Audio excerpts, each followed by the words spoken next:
Since the universe is a big place, we could easily get lost.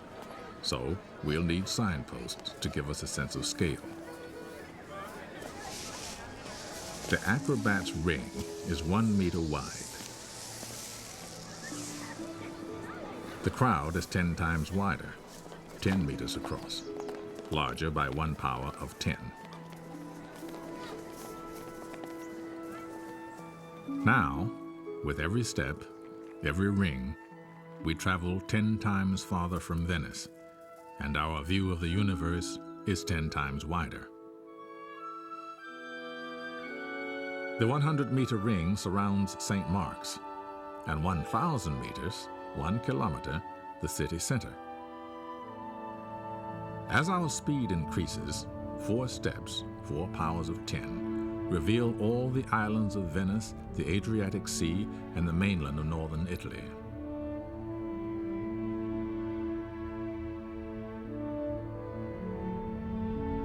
Six steps take in Europe from central Germany across Italy to the Balkans.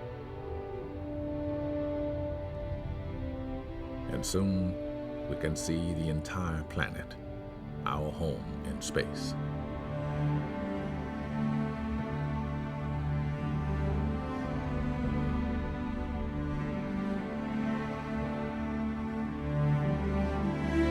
Eight steps on our outward journey, 8 powers of 10, and we pass the farthest reaches of human travel, the moon.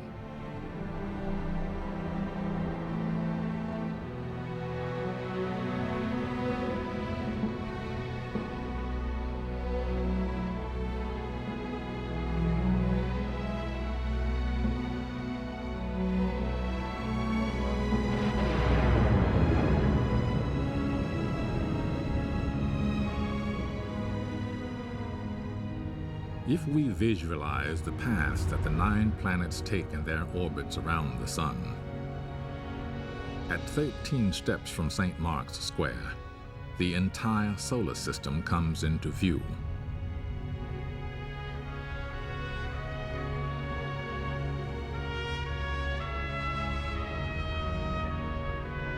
And with 15 steps, 15 powers of 10, we can see that our sun is just another star. From here on, our voyage will be measured in light years, the distance light travels in an entire year. Only now do we fly past our nearest neighbor stars, almost 5 light years away. The same journey at the speed of today's spacecraft would last 100,000 years.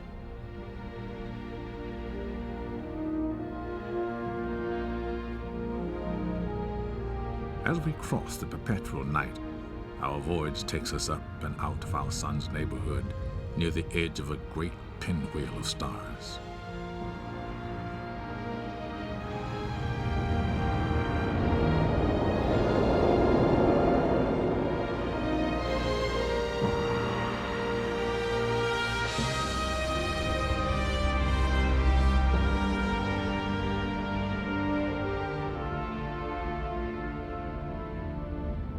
The Milky Way is actually a spiral galaxy, and our own sun is just one of 100 billion stars in it. At this immense scale, 23 powers of 10, each shining light we see is not a star, but an entire galaxy, composed of countless stars.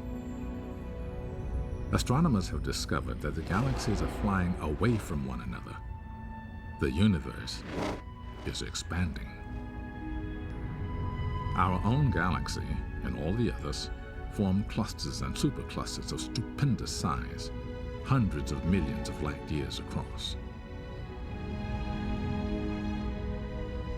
And here, about 15 billion light years from Venice, we approach the outer limits of the visible universe. What lies beyond this cosmic horizon, we cannot see and do not know.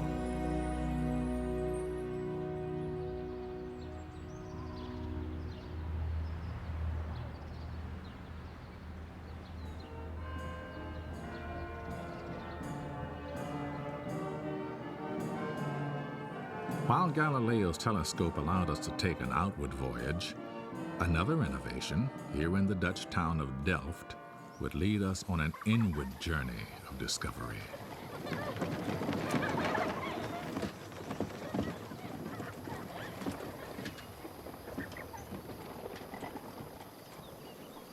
Over 3 centuries ago, Antony van Leeuwenhoek perfected the early microscope and used it to study droplets from the waterways of Holland.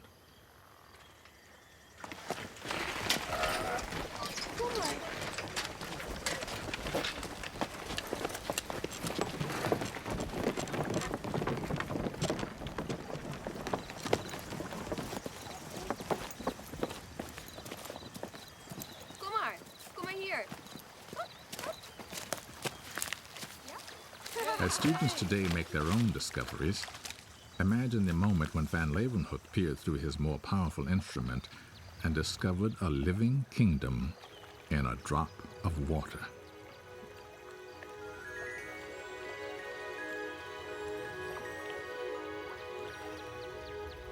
This busy world of single-celled paramecia is only 1 millimeter across, 3 pounds of tin smaller than a meter.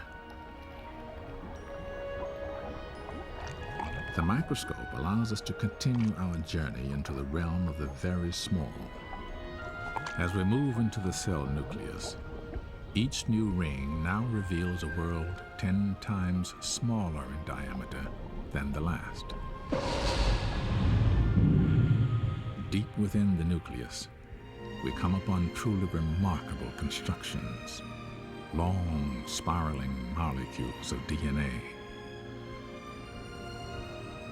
DNA holds the chemical codes for the reproduction of most organisms on the planet, whether they're paramecia, people, or petunias.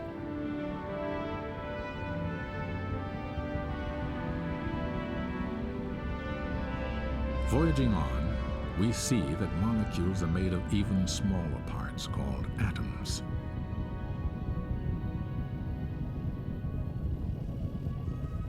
The tiny world of the carbon atom is very strange indeed. Its 6 electrons seem to swarm everywhere at once.